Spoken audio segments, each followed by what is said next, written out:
आइए railway NTPC और RPF में आए हुए इन दोनों सवालों को हल करते हैं। साथ में इस प्रकार के सारे प्रश्न 100-150 प्रश्न हमने कहाँ कराया है इसके बारे में भी जानते हैं। सबसे पहले फनी कॉन्सेप्ट क्लासेस ऐप को डाउनलोड कीजिए। वहाँ पे नंबर सिस्टम में 30-35 क्लास हैं। वहाँ पे तीसरी वीडियो नंबर सिस्टम की तीसरी क्लास में हमने एक टॉपिक पढ़ाया है डिविजिबिलिटी। यदि आप डिविजिबिलिटी 2-3 घंटे की हमारी पूरी वीडियो देख लेते हैं तो इस प्रकार के बनने वाले सारे सवाल को आप लोग चुटकी में कर पाएंगे, है ना। तो ऐप डाउनलोड कर लीजिए। देखिए, निम्न में से कौन सी संख्या 8 से विभाज्य नहीं है। ये क्वेश्चन पूरा विश्व कर सकता है, छोटा बालक भी कर सकता है, लेकिन करने में हो सकता है कि टाइम लगे। हमें देखते ही जवाब देना है। 8 की डिविजिबिलिटी पूरा विश्व पढ़ा है, आपने भी पढ़ा है।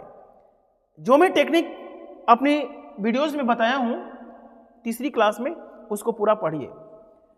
यदि यहाँ पे लास्ट 3 डिजिट को चेक करते हैं, ये पूरा विश्व जानता है। मैं आपको बताना चाहूंगा कि यहाँ पे विषम संख्या है तो बची हुई संख्याओं में 4 जोड़िए। यदि 96 8 से कट जाता है तो आप समझ लीजिए कि ये पूरी संख्या 8 से कट जाएगी। 35,792 8 से कट जाएगी। बस ध्यान से देखना है।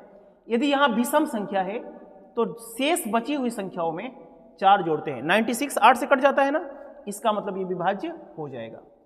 यदि यहाँ विषम संख्या है तो बची हुई संख्या में 4 जोड़िए। 12 में 4 जोड़ेंगे 16 8 से कट जाएगा, इसका मतलब ये भी विभाज्य हो जाएगा।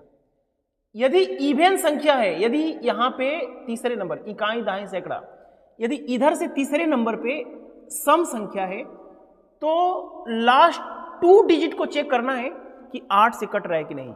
यदि 12 8 से नहीं कट रहा है, इसका मतलब ये जो संख्या है ना 35,412 8 से नहीं कटेगी। ध्यान रखिए, यदि यहाँ पे सम संख्या है तो लास्ट 2 डिजिट को 8 से कटना पड़ेगा, तभी ये पूरी संख्या 8 से कटेगी।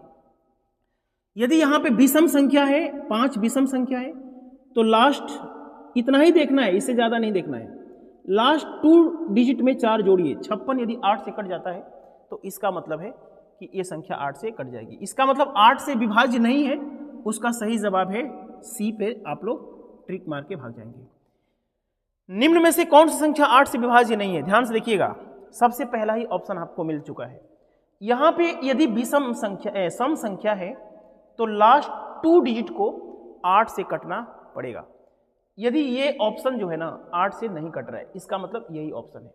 बाकी के ऑप्शन को चेक करने की जरूरत नहीं है, फिर भी मैं आप लोगों को बता देता हूं। देखिए, यहाँ पे यदि विषम संख्या होती है ना तो लास्ट 2 डिजिट में 4 जोड़िए, तो ये पूरी संख्या क्या बन जाएगी? 8 बन जाएगी। 8 कट जाएगा ना, 8 कट जाएगा, इसका मतलब 8 से कट जाएगा।